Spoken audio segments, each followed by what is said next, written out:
G'day fellas, just want to do a real quick video on making biltong. Someone saw my beef rib video and they're like, man, you look South African, which I'm not. But he's like, do you know how to make biltong? And I was like, yeah, I do actually. In Australia, it's even easier because the cut of meat that I use is cheap and you can get it anywhere. I get mine from Coles, and the cut of meat is corn Silverside. It's real cheap. You can get like 1.5 kilos of it for like $9. This is the cut here.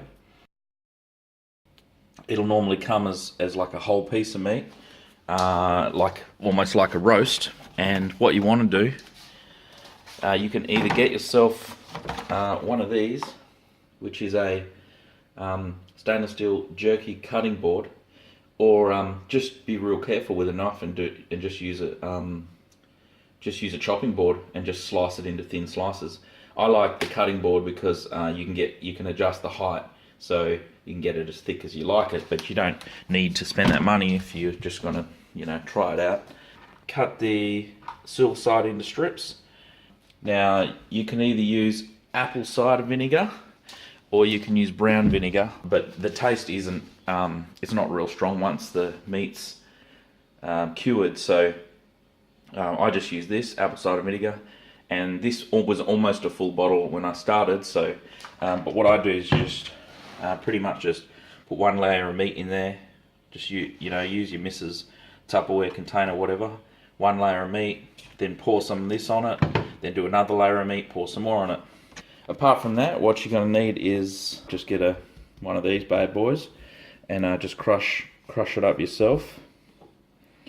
So the thing that I'm crushing is whole coriander seeds. So the ratio is 1/3 coriander seeds, 1/3 black peppercorns cracked as well, and 1/3 table salt. So I'm going to crack all that. I'm just going to grind that up. Alright, so I got my whole coriander seeds, they're all crushed up now. I just pour the black peppercorn seeds into the coriander container. A bit too many. And that way I get the ratio right. So that's ready to go in here as well.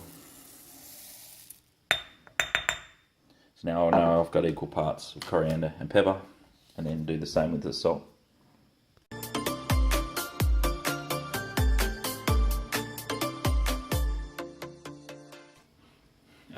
The consistency I'm going for is like a little bit of powder and lots of halved corns. With the corn Silverside, this is where it's a bit of a guessing game, because your meat, corn Silverside, has already been brined. So this meat here has already been brined, which means it's already got some salt in it. So if you want to drop, if in your area, it's real salty, then maybe don't put any salt in your mix. I'm still going to put salt in mine, and once the meat's cured, the salt taste is not too bad anyway. But I'm still going to put some salt into my mix.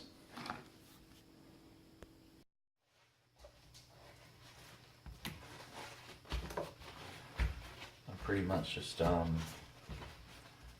get all the vinegar off the meat, which smells amazing actually, and then I just start sprinkling this on, and I like to push your mix, the rub, into the meat. You're going to get heaps on your chopping board and that, but that's alright, you just absorb it up with the next piece sort of thing.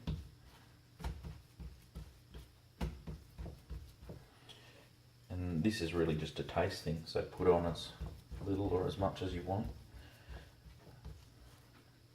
keeping in mind that your salt will tend to go towards the bottom of your mix, so try and get an even mix of everything in with your pieces.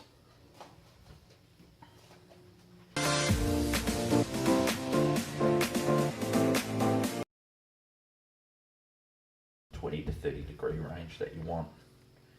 It's not a science. I've read like people hanging their meat like under the staircase in the attic. Like, it really isn't a science. The vinegar, if you're worried about, I know when I first started making this, I was worried about like bacteria and, you know, that kind of thing, man. I've never had a problem. The vinegar, you know, this has been soaking for 3-4 hours. The vinegar really eliminates anything bad in the meat, and so long as you don't, you know, live anywhere ridiculously humid, your meat is going to be fine. You do want to keep the humidity down. You want to keep it dry, and you want to keep the air circulating.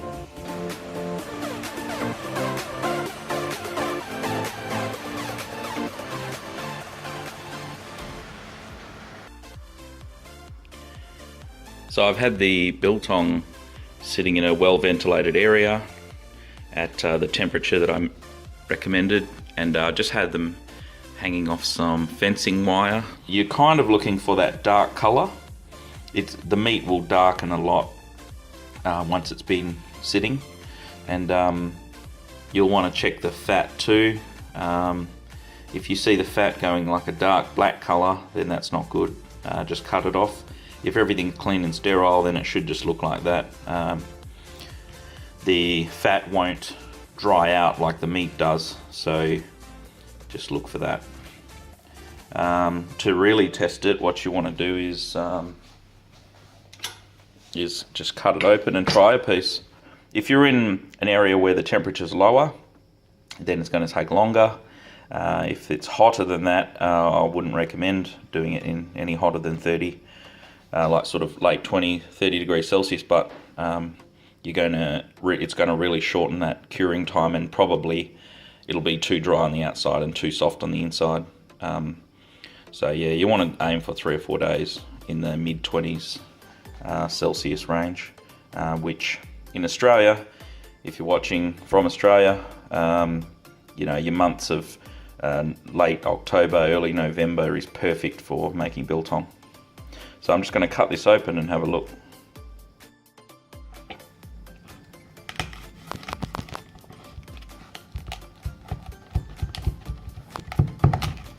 It's a good sign when it's hard to cut, because that means it's dried out well. You can see this is good, nice and dark on the inside, not raw or anything on the inside, and that's pretty much how you want it. Anyway, thank you for watching. I'm going to link another guy's video who's much better at making biltong than me. Have a look at his as well. He's really good at it. Thank you.